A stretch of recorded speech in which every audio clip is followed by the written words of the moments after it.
ప్రభునామములో అందరికీ వందనాలు చెల్లించుకుంటూ Saint Johne's evangelical దేవాలయం వారు నిర్వహిస్తున్నటువంటి జేడి ఈ ఛానల్కు స్వాగతం సుస్వాగతం తెలియజేస్తున్నాము. గత కాలంలో తెలియచేసినట్లుగా దేవుని యొక్క వెలుగు, దేవుడే వెలుగై ఉన్నాడని, ఆ వెలుగులోనికి నడిపించడానికి యేసుక్రీస్తు ప్రభువారు ఈ లోకానికి వచ్చి ఉన్నారని, మరి అసతోమ సత్యమయ, తమసోమ జ్యోతిర్గమయ, మృత్యోర్మ అమృతాంగమయ అనే వాక్యానుసారంగా ఇంతకుముందు మరి వాక్యాలను యేసుక్రీస్తు ప్రభువారు రాకడను, వెలుగుగా వచ్చినటువంటి యేసుక్రీస్తు ప్రభువారిని కూర్చి తెలియచేసుకున్నాం. మరి చివరిగా మరి ఈ వెలుగు గురించి ఒక మాట తెలియచేసుకుని ఈ అంశాన్ని ముగించుకుందాం. ఏమిటా మాట అంటే, కీర్తనకారుడు రాసినటువంటి కీర్తన గ్రంథంలో, అనగా కీర్తన గ్రంథము 104వ అధ్యాయము 2వ వచనంలో తెలియచేస్తున్నటువంటి మాట ఏంటంటే, వస్త్రము వలె నీవు వెలుగును ధరించుకొని ఉన్నావు. మరి యేసుక్రీస్తు ప్రభువారు వస్త్రము వలె ఆయన వెలుగును ధరించుకుని ఉన్నాడని మరి ప్రవచన వాక్యముగా తెలియచేసినటువంటి మాట. మరి ఎంత గొప్ప మాట! ఆయనే వెలుగై ఉన్నాడు. యేసుక్రీస్తు ప్రభువారు యోహాను సువార్తలో చెప్పిన మాటను జ్ఞాపకం చేసుకోవచ్చు.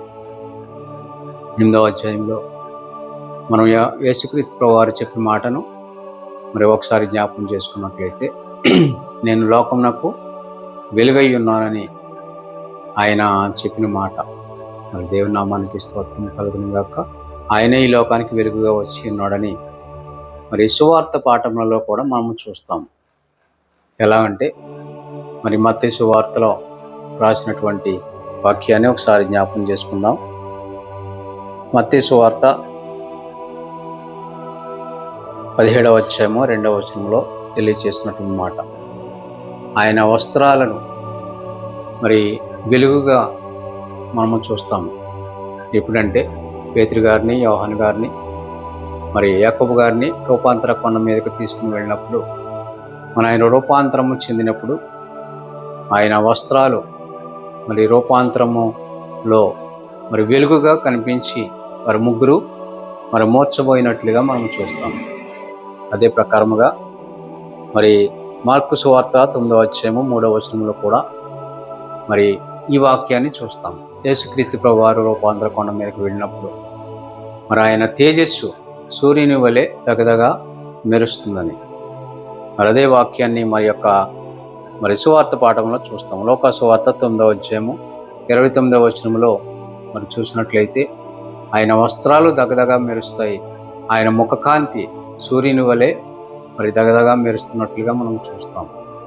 ఆ రూపాంతర కొండ మీద ఆ యొక్క రూపాన్ని చూసి, అసలు రూపాన్ని చూసి ముగ్గురు మూర్చపోయినట్లుగా మనం చూస్తాం. మరి అలాంటి స్థితిలో దానియేలు గ్రంథంలో కూడా మనం ఒక వాక్యాన్ని చూస్తాం. మరి చివరిగా మరి ఆయన కలలో చూపించినటువంటి దర్శనము, మరి దేవుడు చూపించినటువంటి దర్శనాన్ని బట్టి జ్ఞాపకం చేసుకుంటాం.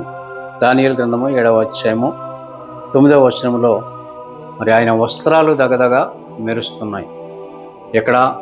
మరి పరిశుద్ధ పట్టణంలో, నూతన యెరూషలేములో, నిత్య నివాసములో మరి ఆయన వస్త్రాలు దగదగా మెరుస్తున్నట్లుగా మనం చూస్తాము.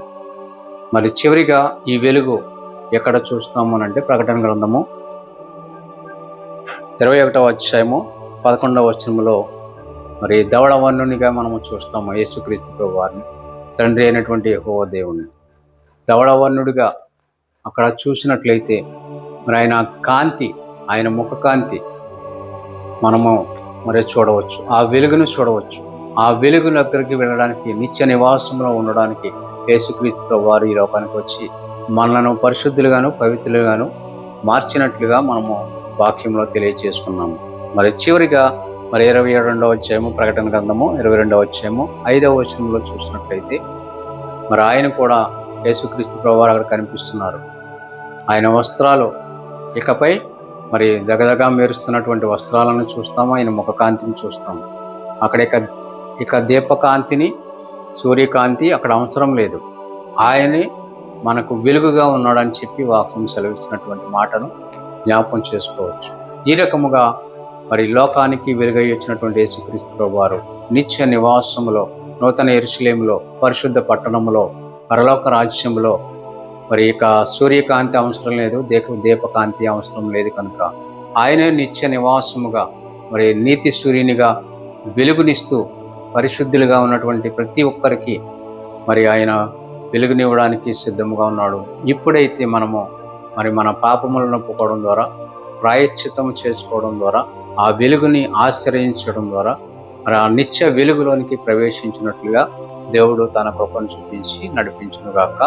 మరి ఇంతటితో మరి వెలుగు అనే అంశాన్ని ముగిస్తున్నాము. మనమందరము కలిసి ఆ వెలుగులో నడవడానికి మరి నేనే మార్గము, నేనే సత్యము, నేనే జీవమునై ఉన్నాను, నా ద్వారా తప్ప తండ్రి యొద్దకు ఎవడు రాడని చెప్పి యేసుక్రీస్తు ప్రభువారు చెప్పారు కనుక ఆ మార్గంలో నడుస్తూ ఆ తండ్రి యొద్దకు మనం అందరము చేరడానికి దేవుడు మార్గము సరళము చేయనుగాక. ఆమేన్. మరి ఈ యొక్క ఛానల్ని వీక్షిస్తున్నటువంటి ప్రతి ఒక్కరికి ప్రభు నామములో వందనాలు చెల్లిస్తూ మరి యొక్క అంశం ద్వారా మరి కలుసుకుందాము. మా యొక్క ఛానల్ని సబ్స్క్రైబ్ చేసుకోండి, లైక్ చేయండి, మరి ప్రతి ఒక్కరికి అందేటట్లుగా షేర్ చేయాల్సిందిగా ప్రభు నామములో మనవి చేస్తూ మరి ఈ నా మాటలు ముగిస్తున్నాను. ఆమేన్.